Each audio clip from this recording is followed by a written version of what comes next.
Hello, my name is Ben Lee, and today we're going to talk about WaveLinx wired engines and dependency areas. Forwarding of movement actions. Using dependency areas, an engine is able to receive information about the actions of sensors associated to an engine in another area.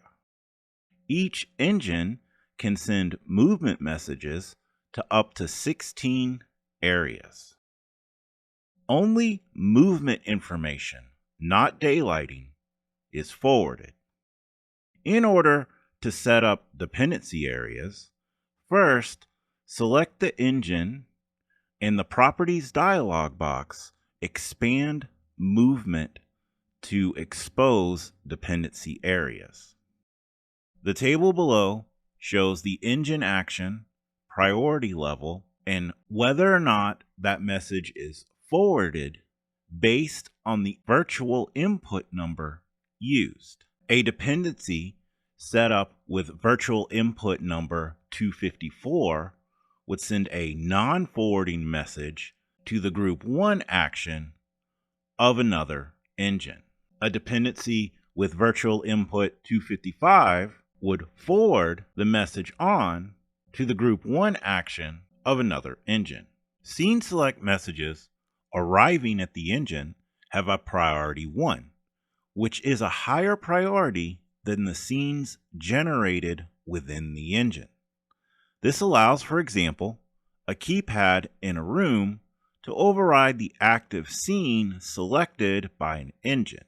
The ID assigned to the dependency indicates to the receiving area's engine whether the movement message is to be forwarded or not. Ideally, do not use IDs 1 through 96, as this will simulate a physical sensor.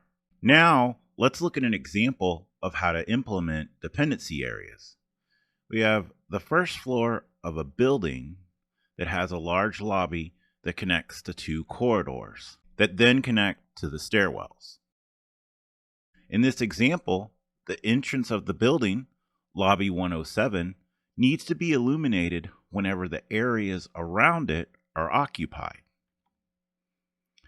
When rooms 102 or 104 are occupied, the lights in corridor 103 are to remain on, as well as stairwell 101.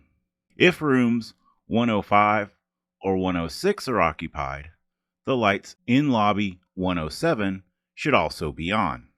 When rooms 108 or 110 are occupied, the lights in the corridor 109 are to be on, as well as the stairwell 111.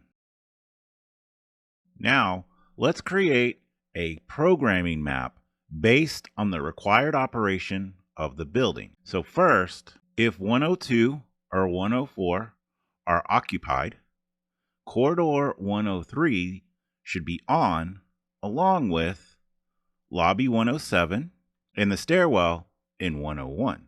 If rooms 105 or 106 are occupied, lobby 107's lights should be on. If rooms 108 or 110 are occupied, corridor 109 should be on, along with lobby 107 and the stairwell in 111. So now let's go ahead and add area numbers to the rooms and the sensor input IDs to the sensors in each space.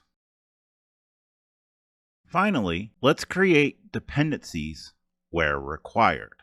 The engines in area 3 and 5 need to have their dependencies set to corridor 103 and ID 255 so that corridor 103 will forward on the message to lobby 107 as well as stairwell 101. Corridor 103's engine would have to have 2 dependencies set, one for area 8 and one for area 2, and the ID would need to be set to 254 for both because the message does not need to be forwarded any further. Area 6 and Area 7's engines would have to have Area 8 set as a dependency, and the ID would be 254 because the message does not need to be forwarded to any other rooms.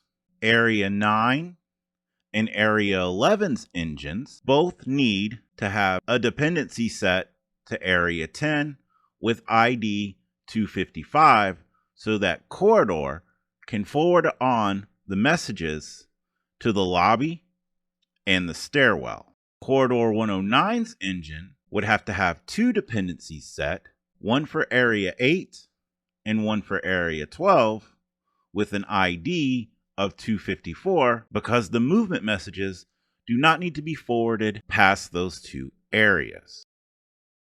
And you could use Excel to track and document your programming as you go. The area column would be the area where the dependency is set. Then slot 1 and slot 2 would be the areas that the engine is going to issue the movement message to. Keep in mind that setting up dependencies adds additional CAN traffic, and BN2s with filtering will need to be used. I hope this video was informative, and thanks for watching.